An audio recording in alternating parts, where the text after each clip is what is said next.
Hey,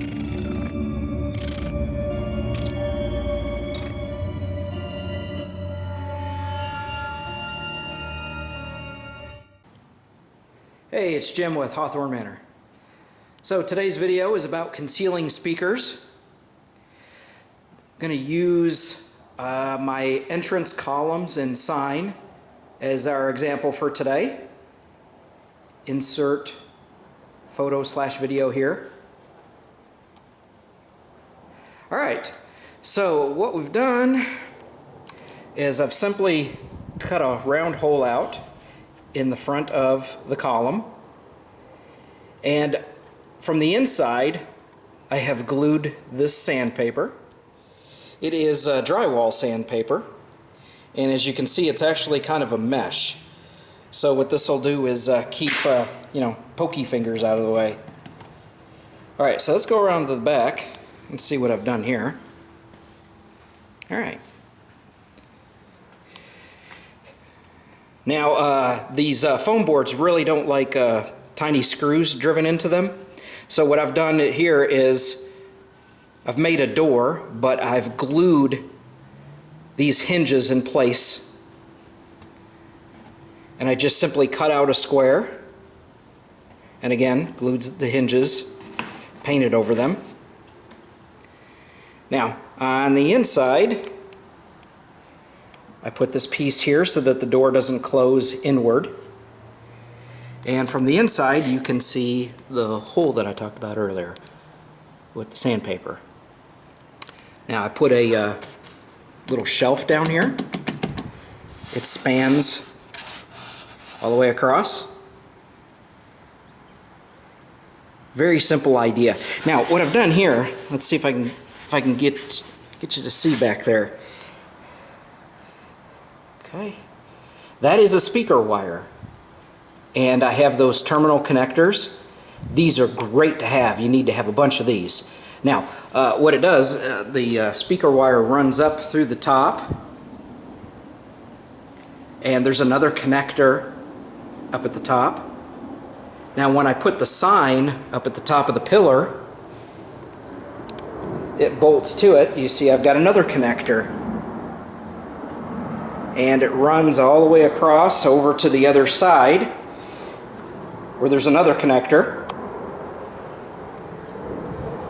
And up at the top of the pillar, got another connector. And hey, how about that? I've got another little door.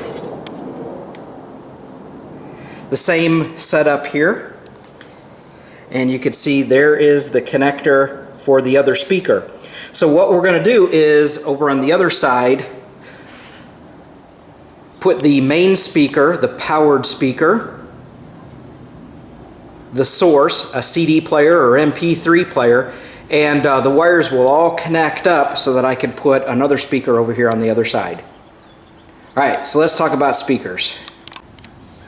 These are my favorite speakers to use. They're Logitech Z130 computer speakers. I believe these are less than $20. Insert photo here. I like to buy stuff that you can find locally. That way you don't have to order it and pay for shipping. Now let's see what I've done here to the wire. This is the speaker wire that connected to the other speaker. I have spliced it, I have cut it, and I've put the connectors so that I can span the distance from one side to the other. This wire here goes to your source. That would be a CD player or an MP3 player or whatever. And there's your power.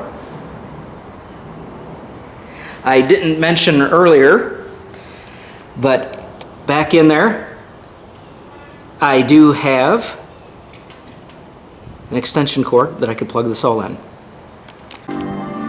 Alright, so I have my CD player hooked up to the speaker. Got all the connections made. Got it connected to power. And all I have is the speaker's just sitting right in there. We close up the door, and that's fairly rain resistant.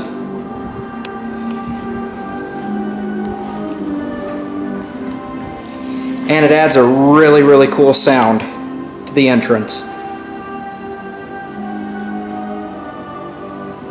Now let's dress it up a little bit. Alright, so all I've done here is applied a little bit of hot glue to the back of some Spanish moss and covered over the speaker. And I see we can still hear it very well.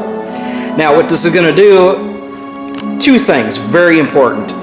A lot of your electronics, your fine electronics, you don't want to store them in your attic or a storage shed. You want to put them in a box and put them in a closet so that they last you. So you could very easily take these speakers out. The other thing is by putting them inside the column, you don't have to worry about them getting wet. We got poured on last year. Insert video here. Welcome to Hawthorne Manor Cemetery. And so everything got soaked. So there's a nice simple idea for you guys today. See you next time. On to the next thing.